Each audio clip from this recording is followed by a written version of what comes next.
Kingdom Come Deliverance 2 is taking the world by storm. And like any new game, there are issues. But don't worry, Serial Overdrive is here, and we're going to fix a lot of those issues because whether you're just having some general lag, you're having stuttering, you're having some audio missing issues, or you've got the screen flashing, we're going to go over how you can fix all of those in this video. So let's just jump right into it because I don't like to waste any time. Also, hit subscribe and like if you like that. So let's go right into the settings. Let's go to the graphics settings. First off, overall image quality, you want to set that to low first things first if you're getting any sort of FPS issues or jitter, or it's just not as high as you'd like. This is really just the first basic step to figuring out if low actually will help, and if that does help, then you can go into advanced and play with it and tune things, and we're going to go over that later.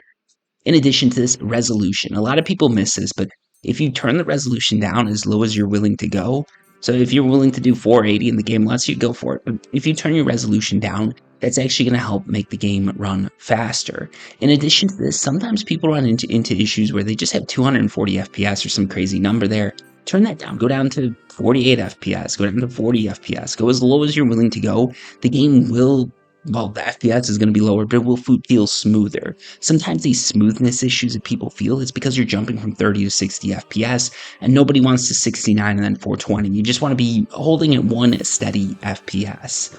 So setting that frame rate limit can help. In addition to this, when it comes to resolution scaling, remember, you can always turn it off, but you can also like enable DLSS or FSR. These things are going to help, and they help a lot when your resolution is lower. So if you have DLSS on and your resolution is lower, that's going to give you a lot more bang for your buck. Now, we've got to talk about motion blur and near DOF because this is actually causing some issues right now. It's a bug, okay? It's a bug. It's going to get fixed eventually. But if you're having an issue where the screen flashes or there's just that like weird flickering feeling, a lot of it has to do with motion blur. People like me, people like you, we all turn it off. You actually want to leave it on. A lot of people leave it on with object and then they turn on near difference of field, and that fixes a lot of issues. In addition, if you're having stuttering, another thing you can do is to try and turn off the Steam overlay and turn off the NVIDIA app overlay if you got that. Turning those overlays off has fixed a lot of stuttering issues for people. It's unsure if this is a bug or if this is just because the game's very CPU intensive and these things are a bit more taxing on the CPU. In general, turning off background programs, that is going to help. Shutting down Pornhub, that's going to help. Shutting down all that stuff is going to help. You should be focusing on the game, not the hub. But there's a lot of things like that are going to help. Turning anything off running in the background. But specifically with this game, it's been noticed that the NVIDIA app and Steam overlay do cause some issues sometimes. Also, if you're running into any sort of audio issues, we're going to go over how to fix those.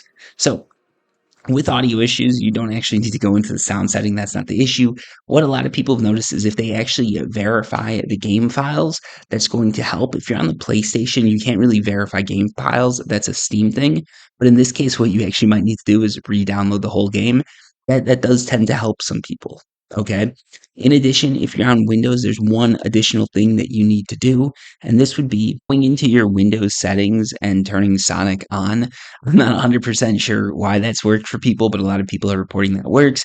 In addition, when it comes to white flickering, if motion blur, turning that on didn't fix things, we were talking about it earlier, you can also set your dead zones to be a bit higher. This could work on PlayStation 2. So PlayStation TOO, not PlayStation 2. This game doesn't actually exist for PlayStation 2 in case anyone's a little bit slow in the head. So it should help. Another thing too, if you're just running into stuttering or any lag issues, sometimes what I like to do is just turn off DLSS or FSR. A lot of the time that doesn't do anything, but sometimes there's just weird stuff going on with this.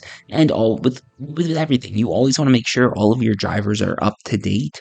When it comes to Kingdom Come Deliverance 2, there's actually an issue with the latest and greatest drivers.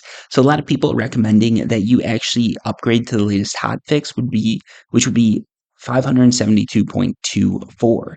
That addresses some of the issues that are affecting Kingdom Come Deliverance 2. Now let's go into the advanced graphics settings. I don't know how many people are going to want to dive into this, but I do want to go over this because it just makes sense. Anti-aliasing, that's one of the first things you probably want to turn off, in my opinion. Now, when it comes to particles, lighting, global illumination, shadows, all of that stuff, turning it down, especially like shadows and volumetric detail, that should help a lot. Volumetric detail, turning this down to low, turning shadows down to something like medium, turning the vegetation down to low, that's actually going to help a lot. So a lot of people, they try to turn everything down all at once, and it really depends where your system's capped at.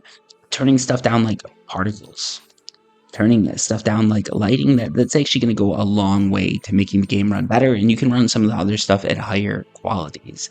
So, with shaders, if you turn that down, that's going to help. Obviously, turning all this is down is going to help. But for me, I like to turn the volumetric effects detail and the vegetation detail down first. Turn that all the way down.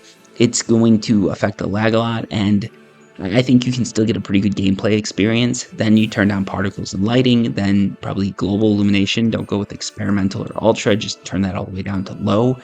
And finally, when it comes to shadows, you can turn that down. And if you do have RAM issues, turning the textures down, it can help. So if you're a little low on RAM, like we were talking about earlier, turn the textures down. That can actually go a long way towards helping. Now, those are all the fixes I've got for Kingdom Come Deliverance 2. Hopefully, some of these worked for you. If you've got any other fixes that people haven't, or that I haven't talked about here, please post them down below in the comments. I'm going to try and pin the comments that help the most. And if there's a ton of different things that are mentioned, I'm going to make one comment by myself, give credit to everybody who's posting updates and help, and pin that. Anyways, thank you so much for watching this video. I hope you enjoy Kingdom Come Deliverance 2. Until next time, peace.